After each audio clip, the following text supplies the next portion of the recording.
What time is it right now? You probably looked at your phone, checked the corner of your computer screen, or glanced at your wrist. Today, time is everywhere. We measure our lives in seconds, minutes, and hours. We schedule meetings down to the minute, catch trains calibrated to the second, and live under the precise rhythm of digital atomic clocks. But for more than 99% of human history, none of this existed. There were no ticking hands, no digital displays, no alarms, and no time zones. So how did our ancestors organize their lives? How did they know when to plant crops, when to meet, when to pray, or even when to sleep? To understand how humans told time before clocks, we have to realize something fundamental. Before time was a mechanical measurement, time was a physical experience. Long before humans built machines to track seconds, nature provided its own massive, unstoppable clockwork. The sky was humanity's very first clock face. For early humans, the most obvious marker of time was the daily cycle of the sun.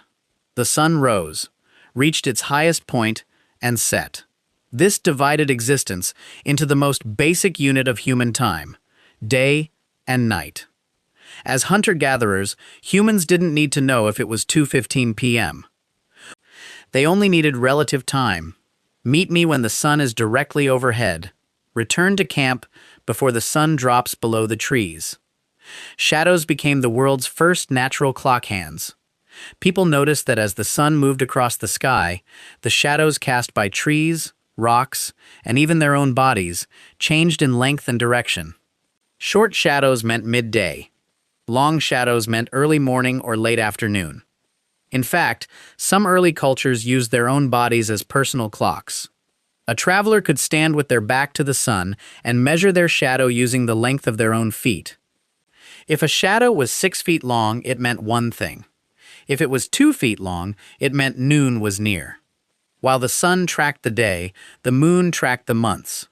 The moon's visible shape changes in a predictable cycle of roughly 29.5 days, from a thin crescent to a full glowing orb and back again. Because of this consistency, early civilizations used the lunar cycle to measure longer spans of time. The word month itself comes from the ancient word for moon. For hunter-gatherers and early farmers, counting moons was the most reliable way to track pregnancies, seasonal migrations, and the passing of seasons. Beyond the moon lay the stars. Long before light pollution hid the night sky, ancient peoples read the stars like a celestial calendar. As the Earth orbits the sun, different constellations become visible at different times of the year. By tracking when specific stars appeared on the horizon just before sunrise, ancient civilizations could predict major climatic events with astounding accuracy. The ancient Egyptians, for example, waited eagerly for the star Sirius to appear in the morning sky each summer.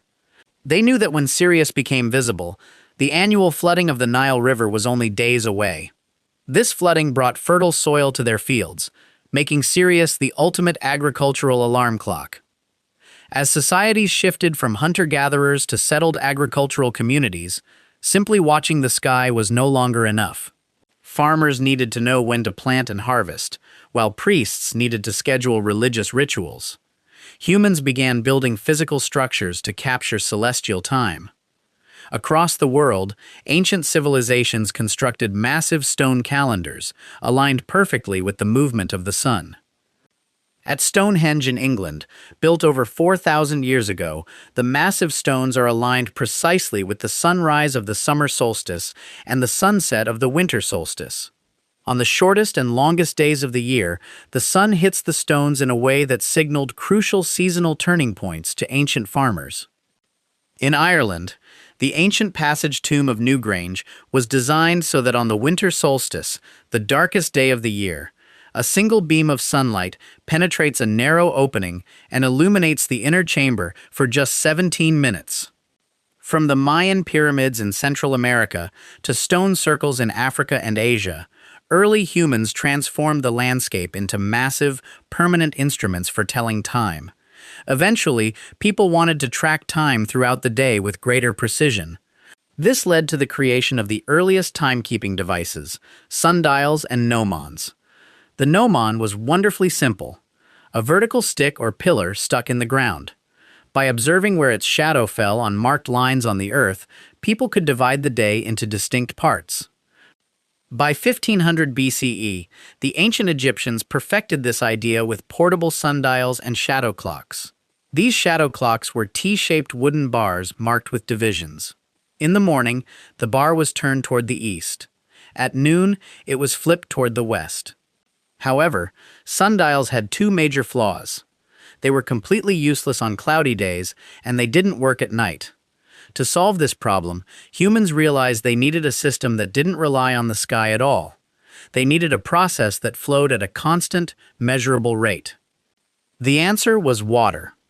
Water clocks, known as clepsydras, literally meaning water thieves, were invented independently in ancient Egypt, Babylon, India, and China around 1500 BCE. The basic design was simple. Water dripped at a steady rate out of a small hole at the bottom of a container. As the water level dropped, lines carved into the inside of the vessel showed the passing hours. Water clocks were a massive leap forward. For the first time in human history, time could be measured indoors, in total darkness, and regardless of the weather.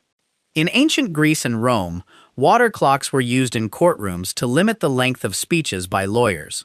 If an attorney talked for too long, their time literally ran out, giving birth to the phrase we still use today. In ancient China, water clock technology reached breathtaking heights.